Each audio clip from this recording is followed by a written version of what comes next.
Okay. Welcome, everybody. Thank you all for being here on this CHC press conference. The Congressional Hispanic Caucus, I think, has a defined opinion about not just our platform and what we believe in, but also about what happened last night. Last night's debacle.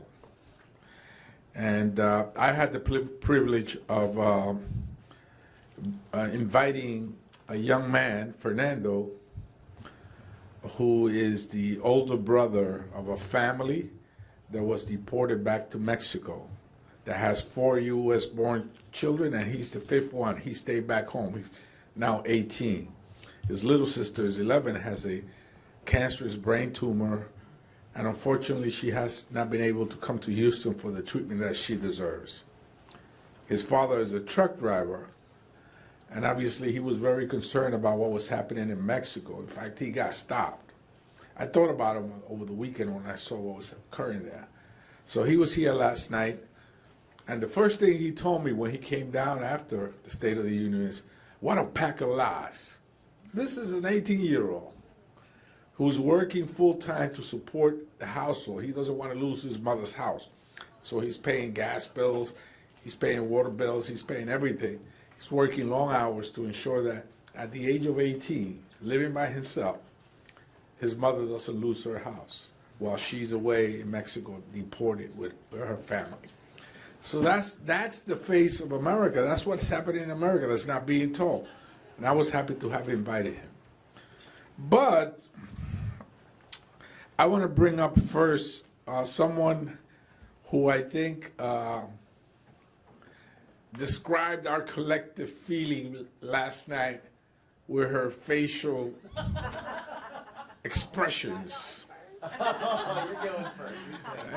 The disgust of America. I think she can describe best how we all felt last night.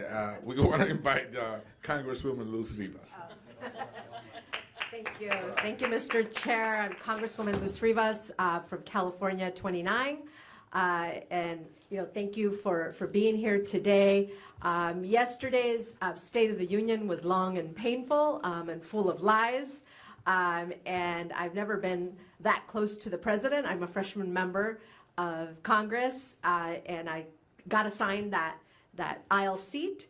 And when I saw him pass by, those are my expressions of disgust, I think, show what many of us in the chamber and probably watching on TV across America felt. But I think a lot of what he said and I felt come from his speech, is blaming immigrants for all of the problems that we have. While, I represent a district that's majority immigrants from Mexico and other parts of Latin America. They're hardworking. My district in Los Angeles County has been the #1 congressional district with the most ICE operations in the county. And so we have felt the impact locally. Our neighbors, children, and other hardworking people that have been terrorized by ICE. I invited a school principal from an elementary school where lots of families and kids are scared. Kids are scared to go to school. Families are scared to take their kids and pick them up from school. And that's why I invited her. She represents a lot of people. Since June, when these ICE raids started in Los Angeles, we have felt the impact of this administration's actions against our communities. And while that is happening, the costs have not lowered for families. Things continue to be unaffordable. And as we all saw last year, billions of dollars, instead of going to healthcare and other ways of making life more affordable for working families, they're transferring that money and focusing on ICE operation and expanding ICE presence via warehouses and other offices across the country. So thank you very much. Thank you to my Congressional Hispanic Caucus colleagues for doing this. And if you want to see our collective feeling through her facial expressions, you can go to TikTok, and it's her TikTok, and you'll see it. She's the TikTok queen of the day. Anyway, so you know, the Congressional Hispanic Caucus is about a lot of things, right? We're about housing, we're about the cost of living, we're about AI, we're about healthcare and access to healthcare. But the immigration issue is like emblematic, is signature for us, is joined at the hip, because our districts are the ones that are disproportionately hurt by what's happening there. And so we will continue to take it on. Some of our members have been body slammed to the floor, Senator Padilla. Some of our other members were subjected to tear gas and chemicals in California. We've been to a bunch of detention centers. I was at one this Sunday. Many of us are leading important legislation with regards to immigration reform. We have sued the government and won. Right? We have sued the government and won for, with regards to access to detention center, the IRS sharing confidential taxpayer information of ITIN tax preparers. We stopped the airlines from selling passenger data to ICE and law enforcement, not sharing, not even through a subpoena, but selling it, making a profit out of it. A bunch of other lawsuits that we have been involved with. So legislatively, in the courtroom and shaping public sentiment. I think we've done a tremendous job at moving the country so they can see that we are truly still a nation of immigrants. With that, I give you another important member of this caucus and someone who has been outspoken about women's issue, as she's also the chairwoman of the Women's Caucus, Teresa Leger Fernandez. Leger. I want you all to say Leger. Let's do it together. 1, 2, 3. Leger. There you go. Muchísimas gracias. You know what the funny thing is? It's actually Leger. Oh, really? Yeah. Two French brothers came into northern New Mexico in 1803, found the women quite beautiful and brilliant, married in, and so it's an old Latino district, Native American, Hispano with a French last name. You know, I do well with regards to the entire Mademoiselle, yes. So, you know, anoche escuchamos un mentiroso y un sinvergüenza. Y la cosa es que nosotros los latinos, una de las cosas que puedes insultar a una persona más es decirlo que es un sinvergüenza. You know, one of the worst sort of names or qualities you can have in a Latino community is to be called somebody who is without shame. Because it means you are somebody who has no values, who has no morals, who does not have an internal compass. And last night we heard from a man who has no internal compass, who spoke shamelessly about the issues that Latinos care about, who did what we often see in the playbook of authoritarians and dictators, going back to the time of Socrates, going back to that time. And we've seen it in too many of Latin American countries, in too many places in Europe, is find somebody to blame. And then everybody will forget about their own pain. And last night he did it again, where he tried to blame the immigrants over and over again, thinking that we would then forget about the pain of our own struggles to be able to afford health care. And let me tell you, that in New Mexico, we actually stepped up and passed legislation to cover the difference of the tax, of the ACA tax cuts when they did re-up the tax credits. But across the state, in Texas, that's not the case. And across the country, we know that Latinos are some of the ones who have the highest burden of healthcare costs. We are struggling to be able to afford rent. We are struggling to be able to afford groceries, and that's why you are seeing Latinos abandoning and changing and realizing that they were betrayed for those that voted for Trump. And this betrayal, I think, is key, because that's why we are also seeing that Trump and the Republicans don't want us to vote. They don't want women to vote. They don't want working families to vote, because their agenda and their policies are so bad that they know that without the SAVE Act, which the only thing it's going to save is their electoral butts in November, they are going to lose. And that's why, that's why I got to wear color today. And you know me, I'm always very colorful, but yesterday I wore white, because we wanted to remember. We wanted to remember the fact that women fought and struggled and starved in order to get the right to vote. And right now, in 1920 and in 2026, they want to limit our ability to register and vote.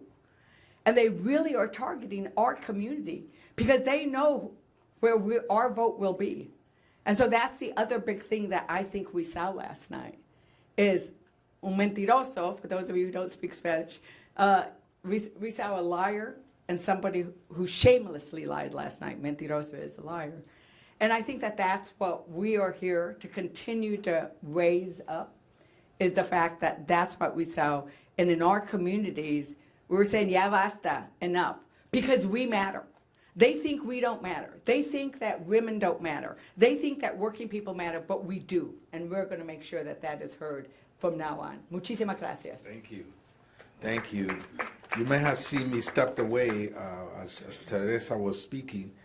There's breaking news that 4 Americans were killed in a speedboat as they ventured allegedly into Cuban waters and were shot at by Cuban.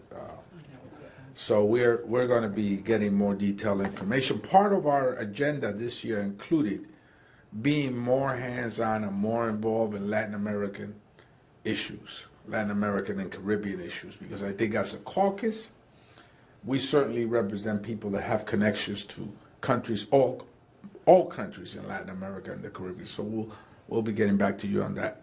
And now we're going to hear from Washington State, no other than Emily Randolph. Emily, come on. Thank you. Right here. Thank you, Mr. Chair. I didn't go to the State of the Union last night. I chose not to because I knew that we would see what we saw, that we would hear the shameless lies that we heard last night.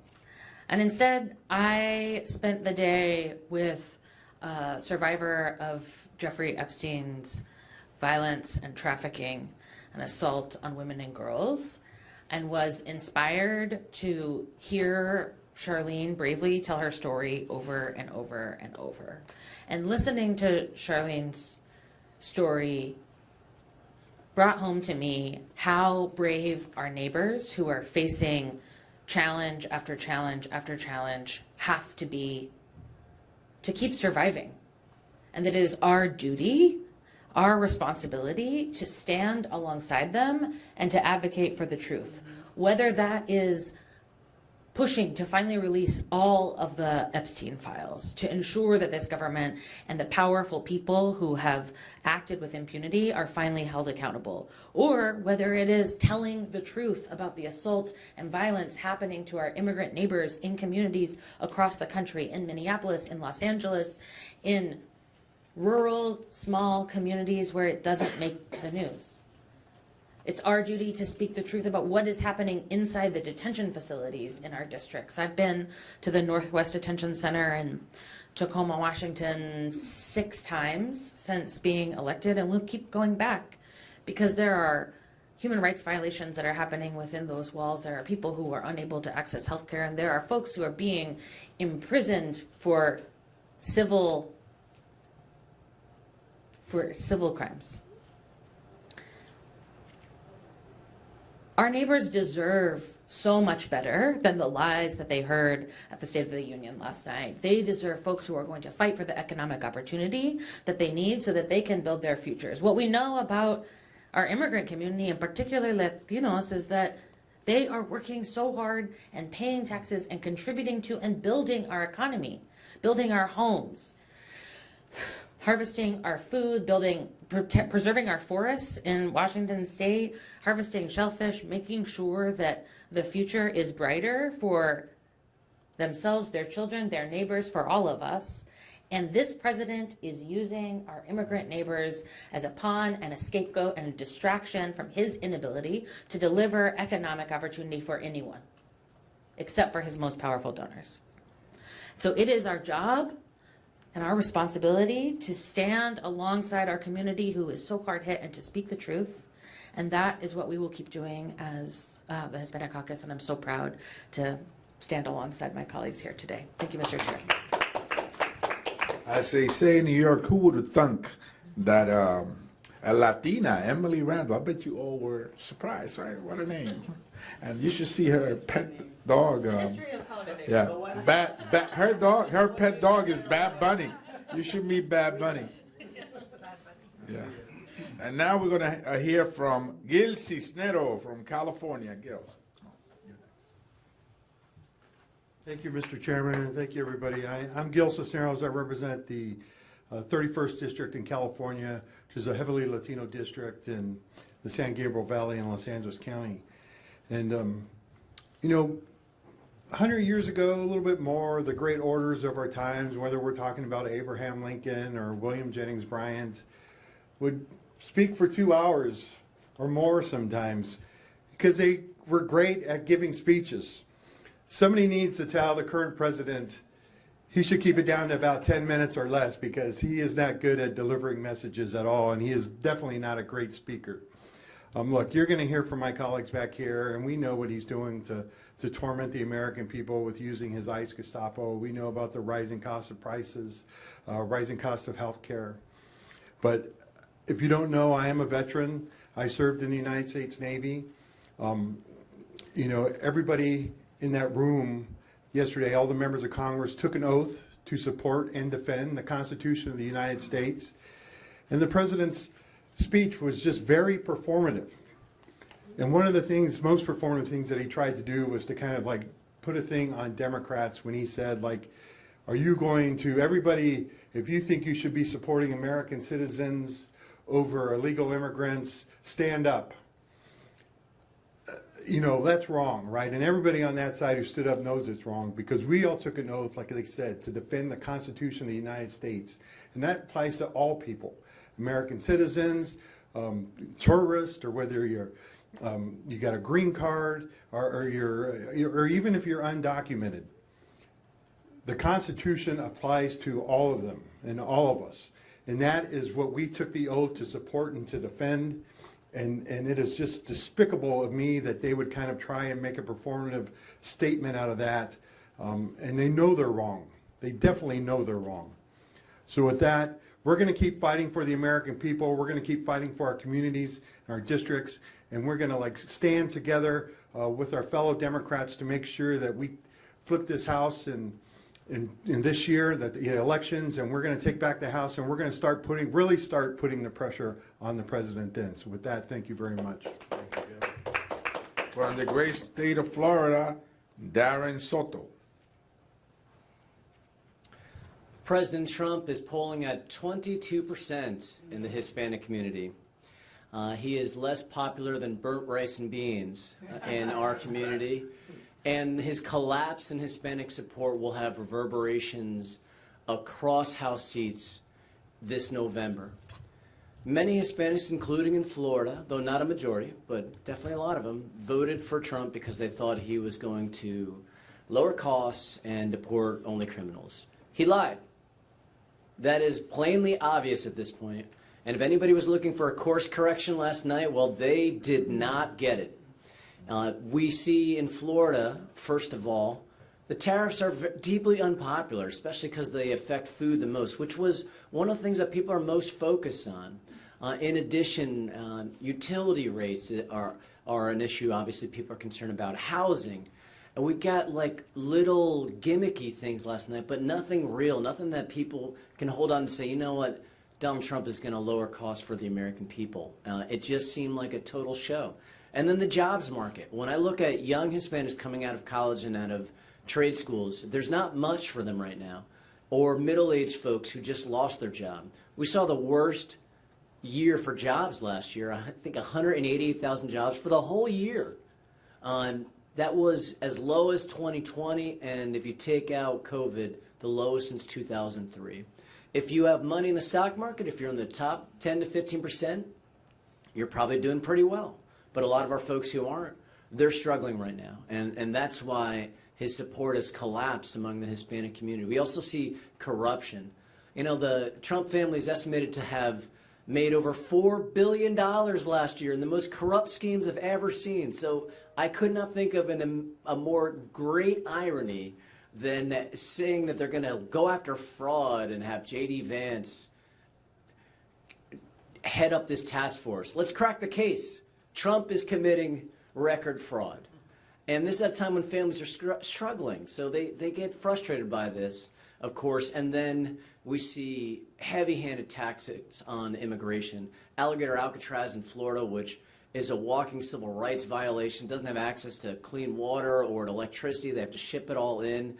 People are being rotated around and disappeared, which is why my guest for the State of the Union was Philip and Josephine Arroyo, two local attorneys in Orlando who are winning writs of habeas corpus, a rarely used motion to try to get people out of unlawful incarceration. And in Florida, we see about 1 million immigrants who lost their status, whether it's the Venezuelan, Cuban community, the Nicaraguan community, also the Haitian community, which is why we saw some big moves in special elections in Florida so far, including most recently in the Miami City Council race. So we know in Florida and Texas and California and some of these other places, Trump and the Republicans were counting on the same type of Hispanic support they got in 2024, and that is gone, and that is going to be one of the biggest stories going into the 2026 election. Thank you. Thank you, Darren. And now we're going to hear from someone that has been advancing important immigration legislation, Dr. Reese. Thank you, Mr. Chairman. The legislation he's speaking of is the Humanitarian Standards for Individuals in ICE and CBP Custody Act, and we need those because if ICE is willing to be violent and brutal in the open, in the public's eye, one can only imagine what they do behind closed doors in detention centers. Last year was the deadliest year for detainees under the custody of ICE and CBP in over 20 years. With 56 detainees dying. So this bill that was created to help prevent deaths and to protect human dignity has the endorsement of CHC members, and many members are co-sponsors. But President Trump's presidency is going to be remembered as his speech last night, which is full of lies, self-promotion, and a complete disregard for working people. He's lied to when he said he would lower costs on day one, while his Trump tariff tax has raised costs for everybody. He lied when he said he was going to protect retirees while he's trying to dismantle Social Security and Medicaid. He lied when he said he's going to try to increase healthcare access while his policies in H.R. 1, the big ugly law, will rip healthcare insurance away from 15 million people and raise costs for millions more.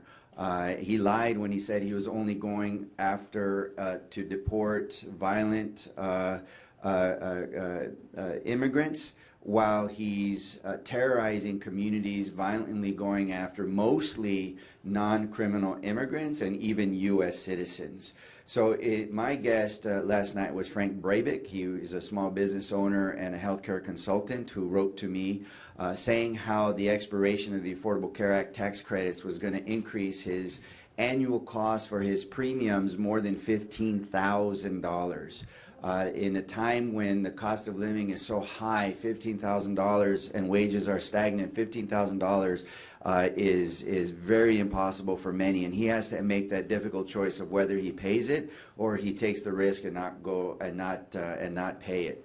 Millions of families are undergoing that risk, and it's not just about the ACA tax credit. It's also because of the Medicaid tax cuts that everybody, not just those who are going to be those that are uninsured, but everybody, including all of you, are going to have to pay more in premiums. How do I know that? Because I asked the 7 leading CEOs of health insurance companies in the Health Subcommittee hearing in Energy and Commerce whether or not this scenario is true, that the cuts to Medicaid are going to lead to millions of people being uncompensated care. Their health is going to deteriorate because they're not going to be able to access primary care. They're going to go to the emergency department as uncompensated care. Hospitals are going to have to figure out how to cover for that care. They're going to negotiate with health insurance and companies, and they're going to want more in reimbursements from those health insurance companies. Those health insurance company CEOs said that they are going to have to increase premiums to cover that increase in cost during negotiations for hospitals.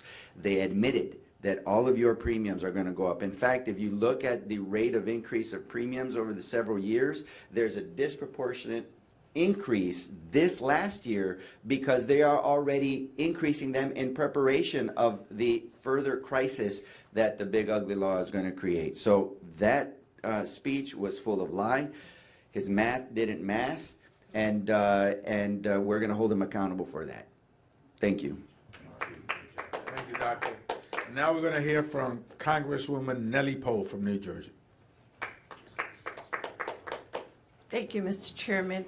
You've heard from many of my colleagues already. We've talked about what are some of the primary issues affecting America and affecting each and every one of us. If you think about it, we've touched on the cost of living. We've touched on the increase in the high cost of grocery costs. We've touched upon just now with the important fact of what's going to happen with health care.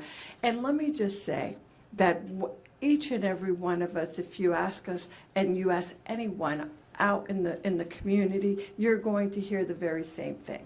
People are concerned. People are exhausted. People are worried at this point in time what's going to happen. So I want to share with you a story, and I want to touch upon something that impacts all of us. But being I will try to do it very, very quickly. There are 2 things. One is I want to talk about the disgraceful position of Donald Trump wanting to consider doing as a matter of first impression, the thing that is most important to him at this moment in time is to see his name on buildings, public buildings here. And the fact that he absolutely immediately terminated or discontinued the funding for the Gateway Tunnel, a Gateway Tunnel that is going to impact, and it's impacting 1,000 employees, where he talked about the increase of employment and providing for jobs. Well, on the contrary, this is what he's doing. He's absolutely killing the job opportunities for many. That is so important for a matter of safety and everything. And it's not just for the people traveling through New York and New Jersey and some of that, but it's really a connection for everyone in the country that is traveling through that area after having the effects of a 140-year-old tunnel that needs the major repair. Let me share with you one other very important issue. Not very far from there is the MetLife Stadium. I happen to serve as a member of the Homeland Security Special Task Force on Special Events, and we've had multiple number of hearings. Most recently, the most concerning and alarming information that we just recently heard from the ICE director who came before was when I asked the question, what are your plans in terms of having ICE agents in the surrounding areas of the stadium? His response, He didn't give me any real direct response in terms of the plan. His comments were, we are prepared to be a part and play a role in the World Cup games. Now, that's fine. However, here's what is not fine. We do not know what the plan is. We do not know what their intentions are going to be. There's absolutely no coordination within any of the law enforcement entities. These are games that are going to be played out in 11 different host cities throughout the country. We have not only the World Cup, but we have the Paralympics, we have the Olympics coming, and we have the 250th anniversary of our country. Those are those safety net concerns that we have. We do not want the mass agents coming into affecting and implying or creating chaos in our country when we are expecting people from all over the world. We have very good law enforcement